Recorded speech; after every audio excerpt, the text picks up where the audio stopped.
اعوذ باللہ من الشیطان الرجیم، بسم اللہ الرحمن الرحیم۔ السلام علیکم ناظرین، تعلیمات اہل بیت یوٹیوب چینل میں آپ سب کو خوش آمدید۔ امید کرتی ہوں آپ لوگ خیر خیریت سے ہوں گے۔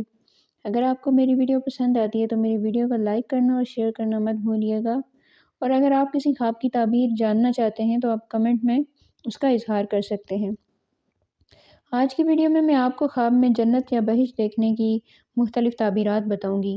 امام جعفر صادق علیہ السلام نے فرمایا کہ خواب میں اگر کوئی شخص دیکھتا ہے کہ بہشت میں ہے تو دلیل ہے کہ وہ دو جہاں کی مرادیں پائے گا اور اس کے ہاتھ سے بہت سی خیرات ہوگی، چنانچہ اس خیرات کا ثواب اس کو اہل بہشت جتنا ملے گا، اور وہ عالم ہوگا اور لوگ اس کے علم سے نفع پائیں گے۔